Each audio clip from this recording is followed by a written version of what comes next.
Have you always wanted to play an artifact deck in Commander? Do you like the movie WALL-E? Then we have the deck for you. Mendicant Core Guidelight. So Mendicant is one of the awesome 2-drop commanders we got in the Aether Drift set. His power being equal to the amount of artifacts we control is very strong, because it's really easy to get our artifact count up with top deck tokens, just artifacts that generate mana, with our copies we can make with him. He will always be a combat threat and has to be blocked, or people will just lose on commander damage versus him. He also has the start your engines mechanic, which means whenever we play him, usually on turn 2, we get to start our engines and build up our speed. We start at 1 speed, and every time an opponent loses life during our turn, we increase our speed by 1. This can only happen once per turn, so the fastest we can get to 4 speed, which is the max, will be on turn 4. And I'll explain why. The lowest mana cost card in this deck, which starts your engines, will be 2 mana. So we can start our engines on turn 2. Let's say we play a 1-drop creature on turn 1. Then on turn 2, we play Mendicant, starting our engines, starting at 1 speed. We then attack on turn 2 with the 1-drop. Our speed will increase by 1 if we are able to do damage. So on turn 2, we have 2 speed. We do damage on turn 3, we get 3 speed. If we deal damage again on turn 4,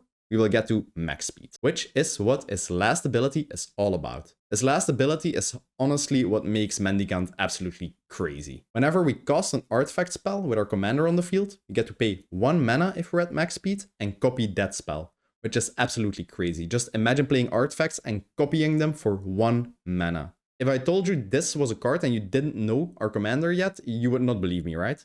So let's dive into this Mendicant deck. I divided the video up in 5 categories, being the creatures, the non-creature artifacts, the interaction and support cards, the utility lands, and the regular lands. This video is really in-depth, so let's get started. A Mendicant deck has to have a fine balance between cards that can connect for combat damage, so we can actually get to 4 speed as soon as possible, and value creatures. Let's start off with the creatures we actually use to deal combat damage with. Artificer's Assistant.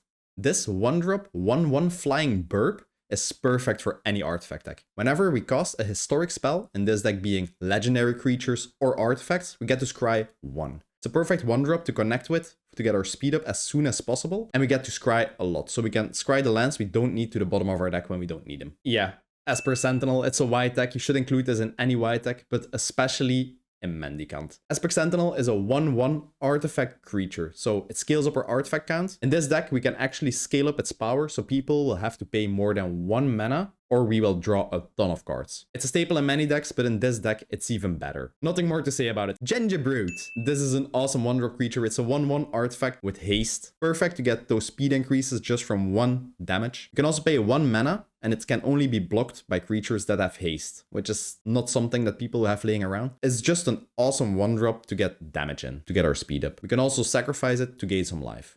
Hope of Girapur. First of all, it's a 1 mana, 1/1 flyer. Perfect pesky little flyer to get our speed count up. Second of all, if it dealt damage to an opponent, we can sacrifice it, and the player will not be able to cast non-creature spells until our next turn. This is perfect against combo players, storm players, spell-heavy decks, just a solid creature in general. K9, Mark 1. In this deck, we play a lot of legendary creatures, so K9 is perfect. As long as he's untapped, all our legendary creatures will have ward 1, which makes it a little harder to deal with him. You can also pay 1 blue mana, tap him, and make a legendary creature unblockable. Yeah, we can get him with our Mendicant, bring our speed up, but also later in the game, when Mendicant actually has 7 million power, we can make him unblockable and just lethal someone out of the game with commander damage. Silver Raven, probably one of the more basic creatures in this deck, but as I said before, we need evasive 1-drops to get our speed up to 4 as fast as possible. It's a 1/1 flyer, it's an artifact creature, so it actually boosts Mendicant's power. We can have other interactions with it. When it enters the battlefield, we get to scry 1. Pretty good card. Skagalf Defector Might. Let's just ignore the fact that it is toxic, because we will not really be using it in this deck. First of all, it's a 1 mana, 1/1 artifact creature. Solid with Mendicant in itself. You can also pay Fraction mana, so 2 life or 1 white mana to activate it. It gives a creature hexproof from a color of your choice, and the creature cannot be blocked by that color. It protects Mendicant, it allows Mendicant to go through with his million power to deal combat damage, or you can make a creature unblockable to get your speed up early in the game, just at the cost of 2 life. It's an insane card for this type of deck. Classic card for any artifact deck that is in blue. Ethereum Sculptor, it's a 2-drop, it's an artifact itself, and it reduces the cost of all our artifacts we play by 1 generic mana. Auto include. One of my personal favorite cards of all time is Aethersworn Canonist. It's a 2-drop artifact creature. Pretty solid in itself, brings up our artifact count. Whenever a player casts a non-artifact spell, they cannot play any more non-artifact spells this turn. It's a bananas creature. It stacks on a stick. We are an artifact deck, so we can just keep playing our artifacts. Doesn't really matter. We're not limited by this. But some decks are just shut down when this is on the battlefield. A storm deck, for example, whenever they play one spell, they cannot play any non-creature spells anymore this turn. It's a crazy creature for just 2 mana, and it's a body to hit with to get to max speed. VNWXT. It's the only other card in this deck that also starts our engines. We'll probably be using our commander to start our engines anyways. But hey, this card has an awesome ability when we are actually at max speed. So it's a 0/4 body, pretty good in itself, hard to deal with. You cannot lightning bolt it. Whenever we draw a card, we get to draw 2 cards instead. When you just get to draw 1 card with this on the field, it already paid for itself. It stays on the battlefield and no one can deal with it. The value this generates is insane. We do have to be at max speed for this to work, but I've tested this deck enough, you will always be at max speed at some point in the game. If people don't remove this card will win you the game outright. Digside Engineer. This creature is just crazy late game. Whenever we cast an artifact spell, no matter what the cost, we get to pay 2 colorless mana. When we do, we get to create a 0/0 golem token with power and toughness equal to the amount of artifacts we control, which will be a lot. These golems will overrun your opponents later in the game, and their power really adds up. When you have a ton of these guys on the field and a ton of artifacts, your opponents will have to play a board wipe or they will just lose the game. Forensic Gadgeteer. There are 2 reasons we play this. 1, it generates a ton of artifact tokens. 2, it draws us a ton of cards. 2 things we really want in this deck. Whenever we cast an artifact spell with this on the field, we get to investigate. So create a clue token, which usually says pay 2, sacrifice a token, draw a card, right? This card also reduces the cost of any activated ability of an artifact we control by 1 generic mana. It can be reduced below 1, but this will make sure our clue tokens can be sacrificed for just 1 mana. When you play this late game and you start casting a ton of artifacts, the value is just crazy. Our commander's power will grow to infinite numbers. You get a lot of clue tokens, which we can sacrifice for just 1 mana,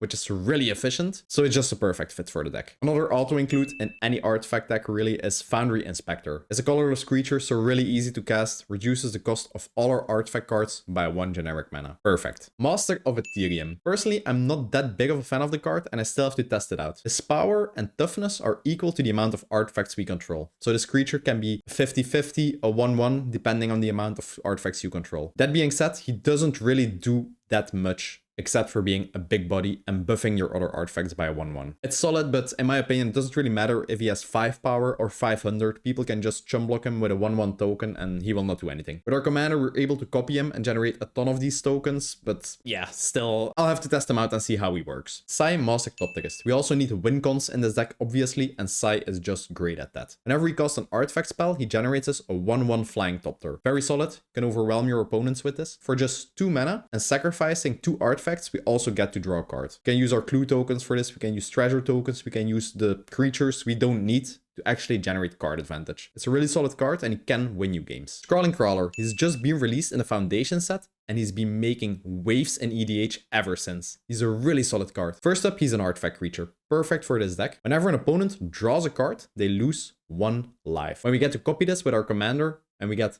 1, 2, 3 copies of this out, people will lose a lot of life when we go around the table or they just start drawing cards. The reason why we actually play this is at the beginning of our upkeep, every player gets to draw 1 card, which will also make them lose 1 life. Speed is not triggered by damage, it's triggered by loss of life. So when opponents have a board you cannot swing through with any of our evasive creatures, the loss of life by Scrawling Crawler will make sure our speed goes up by 1 every turn as long as it's on the battlefield. And we just need card draw in this deck, so it's a great creature overall, really. Trighanger Automaton. Talking about the win cons, this guy is just great.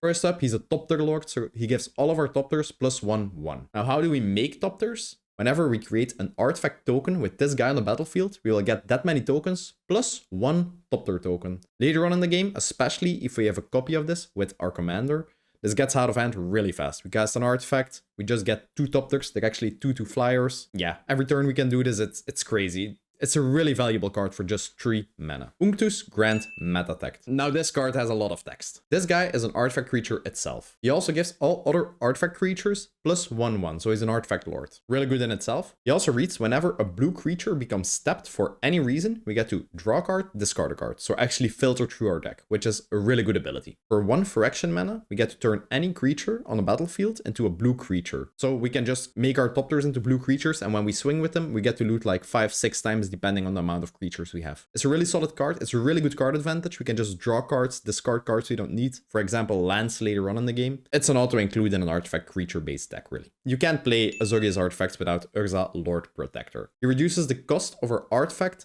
instant, and sorcery cards by 1 generic mana. A really solid artifact card in itself. He also has another ability where he melts with another artifact card we also play in the deck. We'll be going deeper into this card later on in this video. Another awesome addition from the Aether Drift set is a Voyager Quick Welder. It's another 3-drop that reduces the cost of other artifacts by 1 generic mana. He also has 4 toughness, which makes him really hard to deal with. Joyga's Familiar, it's a 4-drop, which does exactly the same as the last card. It reduces the cost of artifacts we play by 1 generic mana. It's also a 2/2 flyer, so we can get damage in to get our speed up. Very good card, especially if you're able to copy it with our commander on the field. The cost reduction in this deck we play really adds up, and we're able to play really expensive artifacts for basically 2, 3, 4 mana. It's really good. Adim, Console of Innovation. This card does 2 things. He gives all our other artifacts hexproof. Very good protection for your board, for Mendicant, for whatever artifact you play. At the beginning of our upkeep, when we control the artifact with the highest mana cost or are tied for the highest mana cost, we also get to draw a card. Pretty solid card advantage. Correction Metamorph. Yeah.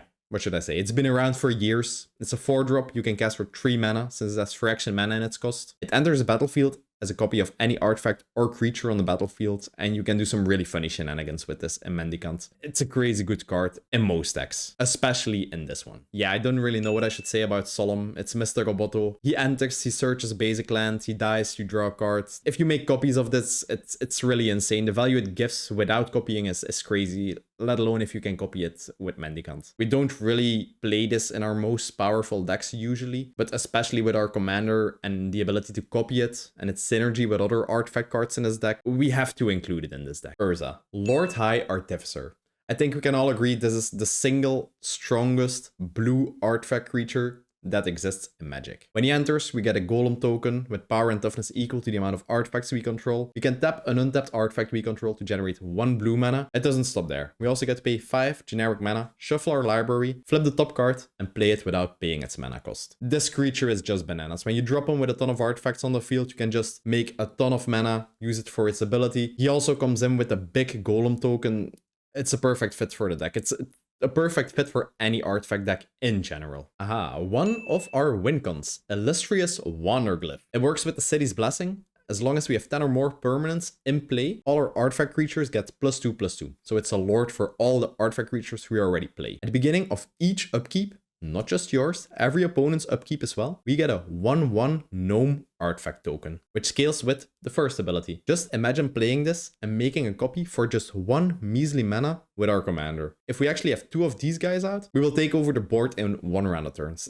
The value is insane. As you've seen, we play a lot of cheap cards, and our hand will be empty really fast in this kind of deck. So we need card draw options. It's a 5-drop, 3/3 flyer with flash. So an artifact creature itself scales up Mendicant, scales with the other artifact creatures we play. Whenever an artifact creature we control deals combat damage to a player, we get to draw a card. And this deck will always be swinging with Mendicant, with top decks, with evasive creatures. When they connect, we just get to draw cards. It's not limited to 1 or more. It's just per creature that deals combat damage, we get 1 card. Very solid value. Now we're getting into the more expensive artifact creatures in the deck. Cyberdrive Awakener. Costs 6 mana and is a flying artifact creature. He also grants all our other artifact creatures flying. Just imagine Mendicant in the air swinging for 30 damage because we control a ton of artifacts. It's really solid. Also, when he enters, all our non-creature artifacts become 4/4 artifact creatures. So when we have, for example, 10 clue tokens out, which is not that hard to do, honestly, they will all become 4/4 flying artifact creatures that are able to swing, which equals 40 damage. It's a really solid game ender in this deck. Kappa Cannoneer. For 6 mana,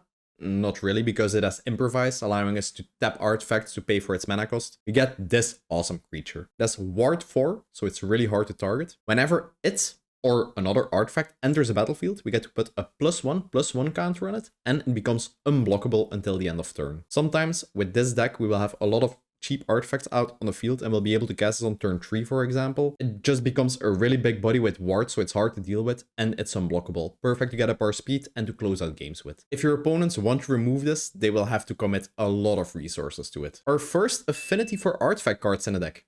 Thought Monitor. For 7 mana, we get a 2/2 flyer, which is pretty underwhelming, but whenever it enters the battlefield, we get to draw 2 cards. If we are at max speed with our commander on the field and pay 1 extra, we get to draw 4 cards. It's a crazy value creature just to copy. Just in itself, being able to play this for 1 mana and drawing 2 cards, it's crazy. And it even leaves behind a flying artifact body. Really good card. Most expensive card in the deck, Eatersworn Sphinx.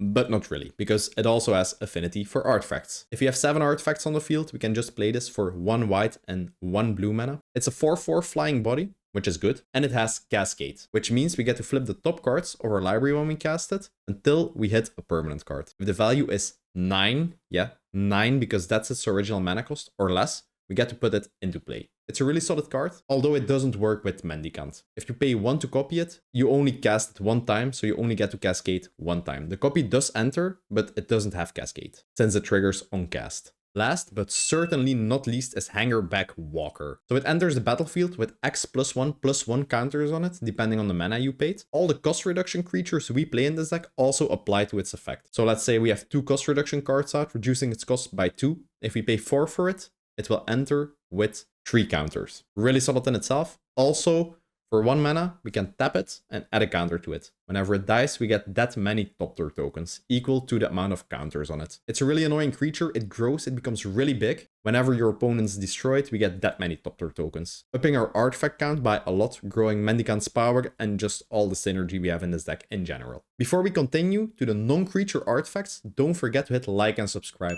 We really appreciate the support. Let's get into the non-creature artifacts. One of the most expensive but strongest cards in the deck is Mox Amber. It's a 0 mana rock that produces any color of mana you control amongst legendary creatures or planeswalkers. It just adds to the artifact count. It costs 0 mana, and usually because Mendicant is a 2-drop, we will have him on the field. So this will generate a white or a blue mana. We also have a lot of other legendary creatures in the deck, so Mox Amber will always be enabled. It's just a really solid card, and it's really worth the money. Probably one of the most well-known 1-drop artifacts in Commander is Sensei's Divining Top. It allows you to manipulate the top 3 cards of your library. When we don't use it, it's also an additional artifact on the field, growing Mendicant. And the top manipulation is crazy. You all know how good this card is. We have all played it. We have all played against it. The only downside to this is that it takes a lot of time to actually use the top. Looking at the top 3, deciding if you want to spin it and actually put it on top again, draw a card. It's a good card, but yeah, it does take some time and not every play group appreciates this card. Remember me talking about our commander usually having 7 million power? It doesn't really matter without Trample, right? That's why we play Shadow Spear. It's one of the most cost-efficient equipments ever printed in Magic. Costs 1 mana, 2 mana to equip, and our creature that's equipped gets +1/+1, Trample, and Lifelink. With our commander's power probably being 7 million or higher, it will swing for a ton of damage just lethaling on commander damage, and it will also grant you a bunch of life, which is great. For 1 mana, it also has the additional ability to remove Indestructible and Hexproof from your opponent's creatures, which might be relevant in some games. So why do we play Skullclamp in this deck? I hear you, we do not generate that many tokens. We generate some Topters here and there, but we play a lot of 1-drop creatures with the function of getting our speed up to max. Once we are at max speed, we don't really have a use for these creatures anymore. So we can Skullclamp them, drawing 2 cards in the process. Which, yeah, the value on that is just insane. Also, when Skullclamp is just on the field, we can equip it to Mendicant. It's an additional artifact, so we grow his power. And when our commander gets removed, we actually just get to draw cards when people remove our creatures. It's a really good card in general, even though we don't play that many 1/1 tokens. Yeah, Soul Ring. It's a 1-drop artifact, generates 2 mana. Nothing more to say about it, let's continue. It's Arcane Signet, 2-drop, one of the best mana rocks in the game. Continue. Again, Mind Stone, mana rock, really efficient. Also draws us a card whenever we need it. Continue. Staff of the Storyteller. Before making this deck video, I didn't even know this existed. When it enters, we get a 1/1 spirit token. Whenever a token enters with this on the battlefield, we get a counter on it. For 1 mana and tapping it, we get to remove a counter and draw a card. As said before, in this deck, we do generate some Topters. The copies we make with our commander are also tokens. We will get counters on this. And just paying 1 mana per turn to draw a card is really efficient. Also, an additional artifact for the deck. Midnight Clock. People say 3 mana rocks in Commander are really overrated. Midnight Clock is something different. At every upkeep, not just yours, also your opponent's, so one round around the table is 4 counters on Midnight Clock. We will get an hour counter on it. Whenever it's at 12 hour counters, we get to shuffle our graveyard into our library and draw 7 new cards. As mentioned before, early in the game, we play a lot of cards, our hand will be empty really fast, and just refueling with Midnight Clock is insane. Also taps for a blue mana, which might be relevant, and for 3 mana, we can manually add counters onto this. I really underestimated Relic of Legends in this deck. It's a 3 mana rock that taps for any color of our choice. Additionally, we can also tap an untapped legendary creature we control to add mana to our mana pool. The relic doesn't have to be untapped for this. You can just have a legendary creature in play, tap it, and we generate a mana. As you've seen before in the creature section, we play a ton of legendary creatures, and the mana this can generate just is insane. It's such an underrated card. You have to try it to see how good it is. Repurposing Bay. Birthing Pot, but for artifact decks. This awesome artifact, you can insert 2 mana in it, tap it, you get to sacrifice an artifact, search our library for 1 that costs 1 mana more, and put it into play. It's a really solid card. We play a lot of different mana values in this deck, and yeah, you can just go tutor up what you need. It's a really good card. A very simple but very strong card in this deck is Sculpting Steel. 3 generic mana, it's an artifact, it enters as a copy of any artifact on the battlefield. Again, with the artifacts we play, we can do some really fun shenanigans with it. Even if your opponents have really good artifacts, we can just copy it. Also, if you are able to copy this with our commander's ability, you get to pick targets. It's a really solid card. In my opinion, the strongest win con in this deck is Simulacrum Synthesizer. Whenever it enters the battlefield, we get to scry 2. Whenever we cast an artifact with mana value 3 or more, we get to create a 0/0 golem token with power and toughness equal to the amount of artifacts we control. Again, with the copy ability of Mendicant, it's crazy. It just gets out of hand really fast. Later on in the game, we get to generate a ton of these golems and they will just overrun your opponents. As mentioned before, we need ways to refill our hand after we dumped all the cheap evasive creatures onto the battlefield. Bident of Tassa is a real powerhouse at this. Whenever a creature deals combat damage to an opponent, we get to draw a card. Again, we play a lot of evasive creatures. We will be swinging every turn and we will be doing combat damage. Also, as an additional ability, for 2 mana you can tap it, makes all creatures your opponent controls attack you. So they won't have any blockers left. A card that generates both mana and card advantage is Hedron Archive. For 4 mana we get a mana rock that generates 2 mana. You can also pay 2, tap it and sacrifice it, and we get to draw 2 cards. It seems underwhelming, but with our commander on the field, if you're able to copy this and have 2 of these enter the battlefield for just 5 mana, it's really insane value. Another awesome card that gives us card advantage in an artifact deck is Mystic Forge. Costs 4 mana, we get to look at the top card of our library at any time, and we can cast colorless and artifact creatures from the top of our library. You can also tap it, pay 1 life, and exile the top card of our library. So in theory, our hand will have 1 additional card. If we don't like what's on top, we just get to exile it. For example, a basic land later in the game, we can exile it, see the next card, maybe be able to play that. The Might Stone and the Weak Stone, yeah, you knew this was going to be in the deck since we play Urza. It's a solid artifact in itself. Whenever it enters, we get to draw 2 cards, or we get to give a creature -5/-5. So solid removal or card advantage. Also taps for 2 mana. In this deck, we have many ways to tutor up this specific artifact with the Urza melding card on the battlefield. If these fuse, it's like the ultimate combo. You get the ultimate Planeswalker in Magic. Let's go over his abilities. Urza Planeswalker. So he has a passive ability. You get to activate the loyalty abilities of Urza Planeswalker twice every turn. Really insane. So he starts at a whopping 7 loyalty, which is already really hard to deal with. His +2 will reduce the cost of instant, artifact, and sorcery cards you play by 2 generic mana. Also grant you 2 life. I don't know why it's relevant, but yeah, you gain some life. His +1 ability will draw you 2 cards, and you will discard 1 card. Remember, you can use these abilities 2 times per turn. And it's a plus ability, giving you really solid card advantage. The 0 ability will grant you 2 1/1 servo tokens. Perfect to protect him, also ups your artifact count. The -3 ability is excellent spot removal. It just exiles a non-land permanent. Remember, you can use this twice in a turn. In my opinion, the ultimate is really underwhelming. He grants indestructible to all artifacts and planeswalkers you control and then destroys the rest. It's underwhelming, but remember, you can use him twice a turn, so it's actually really easy to get to 10 loyalty. It's only 1 turn away from you getting this card. So with all these awesome abilities in mind, just remember, you can also combine abilities. Since you can use the +2, you can use the -3, is perfect to adapt to the situation you need at the time. It's worth using these two really efficient cards, Urza and the Might Zone and the Weak Zone. They're both really efficient in general. The melding is just a bonus. If you can tutor up the artifact with Urza on the field and just meld it, it's a late game monster. That's just what it is. Next up, we have my favorite section of the video, interaction and support cards. I love my interaction. Dispatch.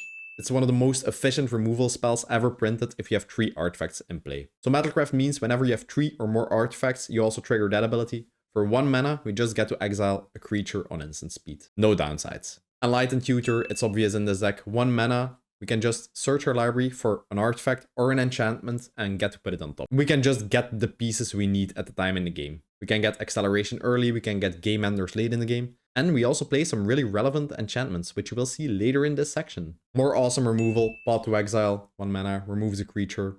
Solid. Slip Through Space. I only decided to play one of these cantrips. You can play even more. I think you can play 5 different of cards that do this effect. Make a creature unblockable and draw you a card. As mentioned before, Mendicant's power will be 8 billion at least at any point in the game. You can just grant them unblockable and yeah, lethal someone out of game with commander damage. People will never see this coming. And it replaces itself since it draws you a card. You can go really heavy on this strategy, play more of these cards like Enter the Enigma and stuff. I decided to just go with the one. It's, yeah, basically reads lethal opponent out of the game if you can swing at your commander. With access to blue, we can play the most efficient counter spells in Magic, like Swan Song, for example. It counters an instant sorcery or enchantment spell for 1 mana and they just get a 2/2 bird in return. Pretty solid deal. You just have to leave 1 blue mana open. I don't know what to say. I really love my efficient removal. It removes blockers, it removes key threats to you. It's, yeah, swords. One of the most awesome counter spells, in my opinion, is 3 Steps Ahead.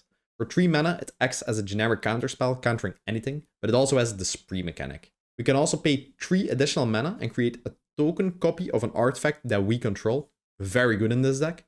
We can also pay 2 mana and we get to draw 2 cards and discard a card. It's a really good card in general, especially later on in the game when you can select all the options. Fabricate. It really explains itself. We just get to tutor our deck for any artifact card and put it into our hand. You can just get the artifact you need at that time in the game. Very good. Another tutor we play is Work of Invention. Costs 3 blue mana plus X. We can search our library for any artifact with mana cost X or less and put it into play directly. It also has Improvise, meaning we can tap all the untapped artifacts we control to also pay for the mana cost. Desynchronization. At first, this was a Cyclonic Rift, but I decided to cut it for desynchronization. For 4 mana, we get to bounce all non-historic permanents. As mentioned before, we play a ton of artifacts, we play a ton of legendary creatures. These will not be bounced. All your opponent's non-historic permanents will just be bounced back to their hands.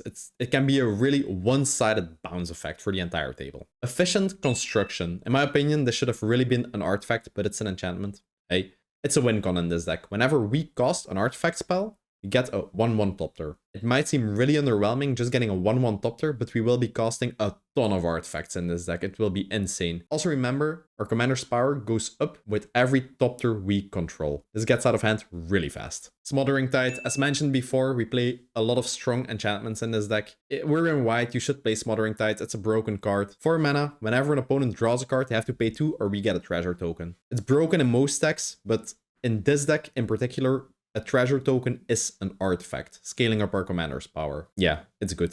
Nothing else to add. Podcast. Draws us 2 cards, costs 5 mana, but it's reduced by 1 for every artifact we control, to a minimum of 1 blue mana. So 1 blue mana for 2 cards. Pretty good deal if you ask me. Another draw spell, 7 mana, but actually 2, because it also has affinity for artifacts. We get to look at the top 7 cards of our library, but 2 artifacts from amongst those cards into our hand, rest to the bottom of our library. Very solid card advantage, especially when it just costs 2 mana. Voyage Home. This card actually has Mendicant on the art of the card, so we should play this. It's just an awesome card for Mendicant. They're made for each other. So it has affinity for artifacts. It costs 7 mana. Probably is just going to cost you 1 white, 1 blue. Draws you 3 cards and gains you 3 life. 2 mana, 3 cards. Again, pretty good deal. Organic Extinction. It's a one-sided board wipe in this deck unless you play against other artifact players. It costs 10 mana and destroys all non-artifact creatures. 10 mana is a lot, but again, it has improvise. So we can tap our untapped artifacts we control to pay for the mana cost. Again, I think 70% of the creatures in this deck are artifacts, so it will be a one-sided board wipe most of the time. And you can cast it for just 2 mana if you have the artifacts for it. So before we move on to the last part of the video, I would like to mention this video is one of the 5 commanders we talked about in our top 5 Aether commander video. Don't forget to check it out. Also leave in the comments below which Aether commander you would like to see a deck about. We still have 1 spot left for a deck video. So yeah, just let us know which one you'd like to see. Let's continue with the utility lands. First up, obviously we're playing 3 artifact lands. We're playing the white one, the blue one, and the Azorius one, which enters tapped, but we still play it since it ups the artifact count. Classic card for any artifact deck, Academy Ruins, taps for a colorless mana. For 2 mana and tapping it, we can put an artifact from our graveyard on top of our library. Especially later on in the game in grindy games, this can make a really big difference. Archway of Innovation. It enters untapped when we control an island, which will be most of the time. Just taps for blue. For 1 blue and tapping it, our next spell will gain Improvise, allowing us to tap artifacts we control to pay for the mana cost. It's a really solid card to get really big threats out really early in the game. As mentioned in all the other deck videos, I really love the channel lands. Eganjo, it just functions as a plane with an upside. If we channel it, we get to deal 4 damage to an attacking or blocking creature. The cost is even reduced by the amount of legendary creatures we control, which is a lot in this deck. The blue channel land, Otawaga, same principle, functions as an island entering untapped. For 4 mana, again, reduced by the amount of legendary creatures we control, which will be a lot. We get to bounce a card to an opponent's hand. Really solid card, especially on a card that can just enter as a basic island. One of the better artifact lands in my opinion, Fomori Vault, taps for a colorless. For 3 mana and tapping it, we get to look at the top X cards of our library, where X is the amount of artifacts we control, which will be a ton in this deck. From amongst those cards, we get to choose 1 and put it into our hand. The rest goes to the bottom of our library. Again, if you control 20 artifacts, which is not unusual in this deck, the filtering on this land is just insane. Inventor Sphere, a staple used in many artifact decks. It just taps for colorless mana, gives us a little bit of life if we control 3 or more artifacts. For 4 mana and tapping it, we get to sacrifice it, tutor up an artifact, put it into our hand. Really good on land, especially later on in the game. A very solid and unusual way to gain speed is Lonely Arroyo. It's a desert, it taps for white or blue, enters tapped. Too bad. But whenever it enters, we also get to do 1 damage to an opponent, which will up our speed if we can get through with attackers. Another awesome land in my opinion is the Maiko Synth Gardens. Taps for colorless. If we invest 1 mana, it taps for any color, which is good. If we pay X mana and tap it, it turns into a copy of an artifact we control with mana cost X. And this is not just until the end of turn. It just stays a copy forever. Really solid with the value creatures we play in this deck.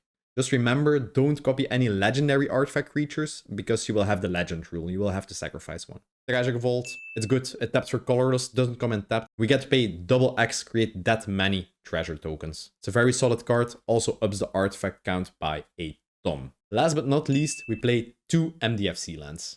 Sink into Stupor being the first, so the backside is just a blue land.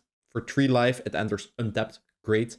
Sink into Stupor itself, for 3 mana, we get to return a spell or a permanent to its owner's hand. So you can use this as a semi-counter spell or just as a bounce effect. Very good card. The other one we play is Witch Enchanter. The backside is a land that taps for white, enters untapped for 3 life. Front side is a 4 mana, 2/2 creature. Whenever it enters, we get to destroy an artifact or enchantment an opponent controls. Also a really, really good card. Most important part of any deck, the basic lands. I will be going over them really fast, so pay attention. First up, we play 1 command tower, obvious auto include in any commander deck. We also play 1 fetch land, filters our deck, just gets a plane or a shock land or an island, really solid value. We play Hallowed Fountain, shock land, it's both a plains and an island, scaling with our other lands. We play 1 pain land, 1 check land, 1 of the flip lands, 1 filter land, 1 of the fast lands, 1 double land, 1 of the verge lands, 6 islands, and 4 planes. That's it for our Mendicant deck video. As I mentioned before, there are many ways to build them, so leave in the comments what's your favorite playstyle. going really wide with artifact creatures, buffing them with lords? Do you like a Voltron strategy, just playing Mendicant and equipping a ton of swords on him, for example? Or do you like the mid-range variant, like this deck we just made? Leave it in the comments below. We're really excited to see how you would play Mendicant. Don't forget to like and subscribe to the video. I hope you enjoyed watching the video as much as I enjoyed creating it, and we will see you in the next video, which will be Redshift Rocketeer Chief. Peace!